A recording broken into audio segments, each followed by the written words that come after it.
একটা কথা শুধু বলে যাই, আমরা তো সবাই পৃথিবীতে চিরদিন থাকবো না।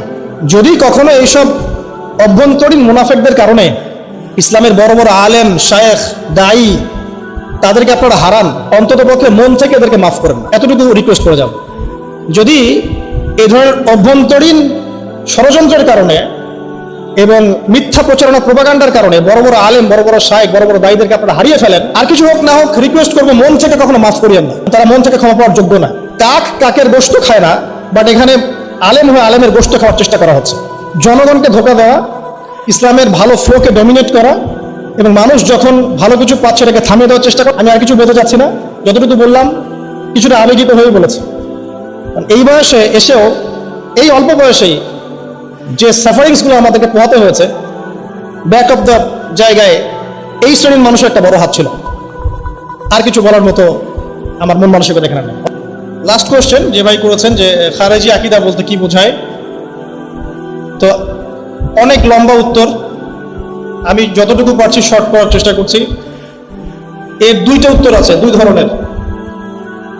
একটা উত্তর হচ্ছে প্রকৃত কোরআন এবং সুন্নাহ থেকে উত্তর, আরেকটা উত্তর হচ্ছে যে আমাদের সমাজে কিছু খারেজি ম্যানুফ্যাকচার্ড কোম্পানি লিমিটেড আছে।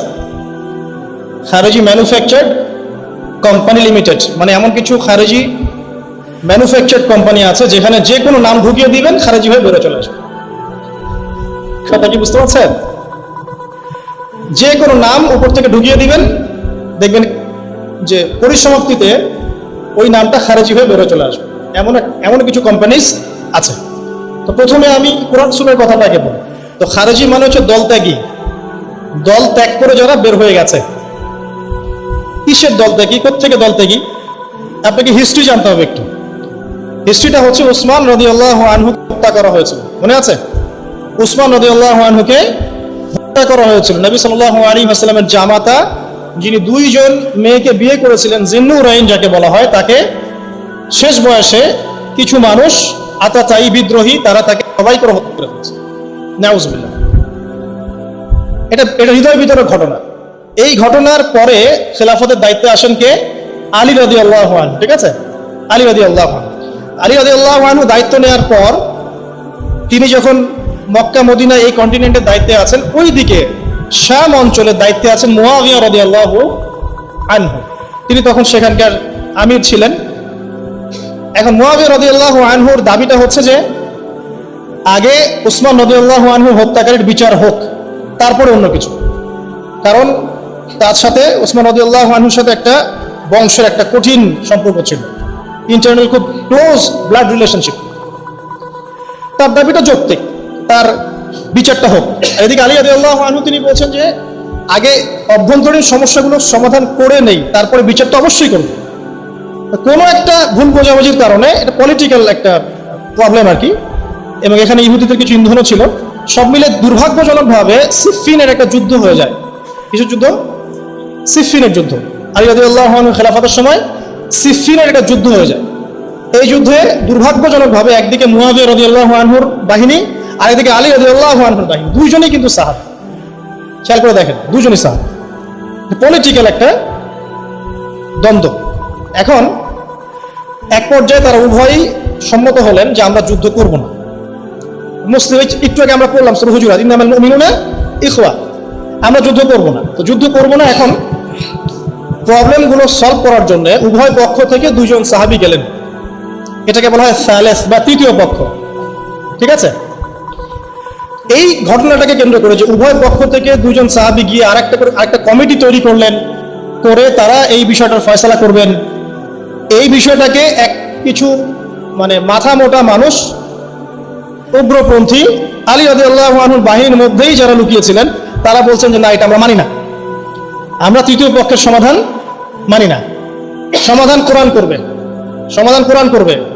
ইনিল হুকমু ইল্লা লিল্লাহ, আল্লাহর হুকুম ছাড়া কারো হুকুম মানি না। কোরআনের আইন আয়াত দিয়ে দলিল দিচ্ছে, ওয়া মান লাম ইয়াহকুম বিমা আনজালাল্লাহ ফাউলাইকা হুমুল কাফিরুন, যারা আল্লাহর হুকুম ছাড়া অন্য কোনো বিধান দিয়ে বিচার ফয়সালা করে এরা কাফের। ফাউলাইকা হুমুজ যালিমুনা যালিম, ফাউলাইকা হুমুল ফাসিকুনা ফাসিক। তিনটেই বলা আছে সূরা মাইদার মেবি 45, 44, 45, 47 তিনটা আয়াতে। তো এই শ্রেণীর মানুষেরা এইসবকে দলিল বানানো শুরু করলো এবং বললো যে এরা এখন সবাই কাফের, এই শ্রেণীর মানুষ ফতোয়া দিয়ে দিল যে আলী রাদিয়াল্লাহু আনহু সেও কাফের হয়ে গেছে, মুয়াবিয়া রাদিয়াল্লাহু আনহু সেও কাফের হয়ে গেছে, এবং এই যে তৃতীয় পক্ষ এরা সবাই কাফের হয়ে গেছে। কথা কি বুঝতে পারছেন? তাহলে খারেজি কারা? যারা এই যে আলী রাদিয়াল্লাহু আনহুর দল ত্যাগ করলো এইসব ঠুনকো অজুহাতে, যেগুলোর সাথে বাস্তবতার কোনো সম্পর্ক নাই। কোরআন এবং হাদিসের আয়াত, এই বাণীগুলো কি মুয়াবিয়া আলী রাদিয়াল্লাহু আনহু হচ্ছে তারা বেশি বোঝে? তারা বেশি বুঝতো? তো এখন তারা দল থেকে বের হয়ে গেল, প্রায় 12,000-এর মতো মানুষ দল থেকে বের হয়ে গেল। কত হাজার? 12,000। এরপরে আরেকজন সাহাবী গেলেন, গিয়ে তাদেরকে বুঝিয়ে কিছু মানুষকে ফেরত আনতে সক্ষম হলেন, বাকিরা আর ফেরত আসলো না। পরবর্তীতে এরা আলী রাদিয়াল্লাহু আনহুর এগেইনস্টে বিদ্রোহ করল। তাদের যুক্তিটা কি? যেহেতু আলী রাদিয়াল্লাহু আনহু এবং মুয়াবিয়া রাদিয়াল্লাহু আনহু দুজনে কোরআন বাদ দিয়ে তৃতীয় পক্ষের সমাধান মেনেছে, এই কারণে তারা কাফের। কথা বুঝতে পারছেন? অথচ বাস্তবতা কি এমন না। মানে ওদের কনসেপ্ট কি? খারেজি কনসেপ্ট হচ্ছে যে কবিরা গুনাহ যে করবে, ওদের দৃষ্টিভঙ্গি কি, কেউ যদি কবিরা গুনাহ করে সে ব্যক্তি কাফের হয়ে যায়। তাদের ধারণা, এখানে তো আলী রাদিয়াল্লাহু কবিরা গুনাহ করেন নাই, করেছেন, মুয়াবিয়া রাদিয়াল্লাহু আনহু কবিরা গুনাহ করেন নাই, তারপরেও তারা এটাকে তালগোল পাকে একটা ব্যাখ্যা দিয়ে বোঝালো যে যেহেতু এটা কোরআন না মেনে মানুষের ফয়সালা মানছে, এই কারণে তারা কাফের। ব্যাখ্যাটা কত ঠুনকো বুঝতে পারছেন? ওদের আকীদা হচ্ছে, খারেজিদের আকীদা হচ্ছে যারা কবিরা গুনাহ করে তারা কাফের হয়ে যায়, এটা ওদের আকীদা।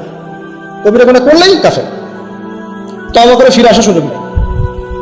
তো এখন এই ব্যক্তিরা যারা বের হয়ে গেল, এদের সাথে আলী রাদিয়াল্লাহু আনহু নাহরওয়ান নামক জায়গায় যুদ্ধ করলেন এবং এদেরকে পরাজিত করলেন। রাসূল সাল্লাল্লাহু আলাইহি ওয়াসাল্লাম আগে ভবিষ্যৎবাণী করেছিলেন এটা, যে যুল খুওয়াইসিলাহ বনু তামিম গোত্রের একজন ব্যক্তি, এর ঔরস থেকে এমন কিছু মানুষ আসবে ভবিষ্যতে যারা মুসলিমদেরকে করবে, অমুসলিমদেরকে ছেড়ে দিবে। এরা প্রচুর কোরআন তেলাওয়াত করবে, প্রচুর আমল করবে, এত আমল করবে যে তোমরা তোমাদের আমলকে ওদের সামনে অল্প মনে করবে, তোমরা তোমাদের দান সাদকা সিয়াম নামাজকে ওদের সামনে অল্প মনে করবে। এরা এত বেশি আমল করবে। তো বাস্তবে এরকম আমলকারী ছিল, কিন্তু তারা কোরআন তেলাওয়াত করবে, কোরআনের মর্ম ওদের গলার ভিতরে ঢুকবে না। তারা ইসলাম থেকে বের হয়ে যাবে যেমন করে ধনুক তীর থেকে বের হয়ে যায়। এই ঘটনা ঘটেছে না? আসলে এটাই ঘটেছে। এদের সাথে আলী রাদিয়াল্লাহু আনহু যুদ্ধ করেছেন এবং তাদেরকে পরাজিত করেছেন। এটা হলো প্রথম খারেজিদের হিস্ট্রি। তো এখান থেকে আহলে সুন্নাহ ওয়াল জামাআর আকীদা হচ্ছে, খারেজিদের আকীদা একটাই মৌলিক আকীদা, সেটা হলো তারা কবিরা গুনাহগার ব্যক্তিকে কাফের মনে করে। কবিরা গুনাহ করলেই কেউ কাফের হয়ে যায়, এটা ওদের আকীদা। কিন্তু আহলে সুন্নাহ ওয়াল জামাআর আকীদা হচ্ছে কবিরা গুনাহ করলে কোনো ব্যক্তি কাফের হয়ে যায় না, বরং সে বড়জোর ফাসেক হতে পারে বা জালেম হতে পারে, তার তওবা করে ফিরে আসার সুযোগ আছে। কোন অবস্থায় তার মৃত্যু হবে আল্লাহ ছাড়া কেউ জানেন, তাই তাকে হত্যা করা যাবে না, তার রক্ত আমাদের জন্য হালাল নয়। এটা হলো আহলে সুন্নাহ ওয়াল জামাআর আকীদা। এখন বলেন, এই হলো কোরআন এবং সুন্নাহর ব্যাখ্যা। এখন যুগে যুগে কিছু মানুষ থেকে গেছে যারা মনে করে যে মুসলিমদের মধ্যে কেউ কবিরা গুনাহ করলেই সে কাফের হয়ে যায়। এখন এটা হলো ঐতিহাসিক ব্যাখ্যা কোরআন এবং সুন্নাহ থেকে, যেটা অলমোস্ট প্রত্যেক মাযহাবের আলেম আপনাকে এটাই বলবে, যেটা আমি বললাম ইনশাআল্লাহ এটাই খারেজি আকীদা। এর সাথে সমকালীন প্রেক্ষাপটে যে পান থেকে চুন খসলেই কাউকে ট্যাগ দিয়ে দেওয়া হয়, কেউ যদি মধ্যপ্রাচ্যের কোনো কান্ট্রির বিরোধিতা করে বা সমালোচনা করে বলবে খারেজি, কেউ যদি দেখা যায় পলিটিক্যাল কারো সমালোচনা করে বলবে খারেজি, কেউ যদি ভুল করে আল জিহাদ শব্দ মুখে বলেও ফেলছে বাস খারেজি। বাস্তবতার সাথে এগুলো কোনো মিল নাই, কোনো মিল নাই, একদম টোটালি এটা একটা জোরজার মুলুক তার ব্যাখ্যা চাপিয়ে দেওয়ার মতো, কোনো মিল নাই।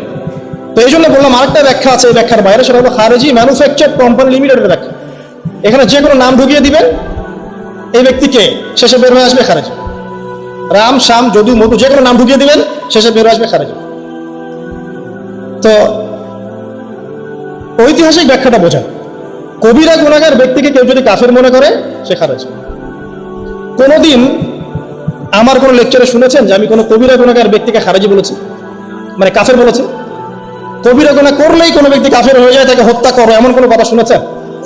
ত্যাগ খেয়েছি। বিকজ নতুন ব্যাখ্যা আছে কিছু খাওয়ারিজমের, সেটা হলো আপনি যদি গলফ কান্ট্রির বিরোধিতা করেন আপনি খারেজি হয়ে যাবেন, আপনি পেট্রোডলার মনিটরিং সিস্টেম নিয়ে কথা বললে খারেজি হয়ে যাবেন, আরব ইসরায়েলের মিত্রতা নিয়ে কথা বললে খারেজি হয়ে যাবেন, আপনি আমেরিকান কন্টিনেন্টের সাথে মধ্যপ্রাচ্যের বন্ধুত্বসুলভ কথা নিয়ে এগুলো নিয়ে কথা বললে খারেজি হয়ে যাবেন। যদি আপনি বলেন যে আল্লাহর দিনকে আল্লাহর জমিনের মধ্যে আমাদেরকে এস্টাবলিশমেন্টের চেষ্টা করতে হবে, জানমাল সময় শ্রম ব্যয় করে, এবং প্রচেষ্টার ক্ষেত্রে আপনি জিহাদ শব্দ বলে ফেলেন, বাস খারেজি হবে। মানে এক কথায় জোরজার মূল্যোত্তর ব্যাখ্যা চাপিয়ে দেন। পলিটিক্যাল সমালোচনার সাথে এই বিষয়ের কোনো সম্পর্ক নাই। খারেজি এই যে কনসেপ্টটা, এর সাথে পলিটিক্যাল সমালোচনার কোনো সম্পর্ক নাই। আমি আপনাকে এক্সাম্পল দেখাচ্ছি, টাটকা দুটো এক্সাম্পল দেখেন।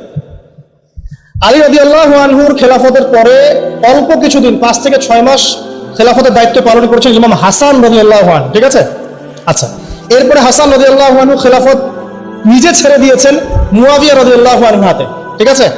মুয়াবিয়া রাদিয়াল্লাহু আনহু 20 বছর খেলাফতের দায়িত্ব পালন করেছেন। কত বছর?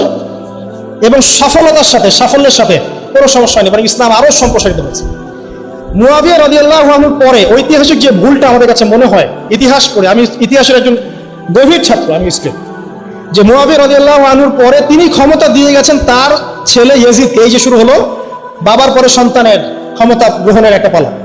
কাকে ক্ষমতা দিয়েছেন? ইয়াজিদকে। এবং ইয়াজিদের সময় সাহাবায়ে কেরামের অনেকেই এই বিষয়টা মানতে চান না। আব্দুল্লাহ বিন ওমর, আব্দুল্লাহ বিন আব্বাস, আপনার আব্দুল্লাহ বিন জুবাইর রাদিয়াল্লাহু আনহু আজমাইন, এনারা কেউ কিন্তু তাকে মানতে চান নাই। পরবর্তীতে ইয়াজিদ কিছু লোক পাঠিয়ে অনেক অনুনয় বিনয় করে কয়েকজনকে মানানোর চেষ্টা করলো, কিন্তু আব্দুল্লাহ বিন জুবাইর রাদিয়াল্লাহু আনহু মানেন নাই।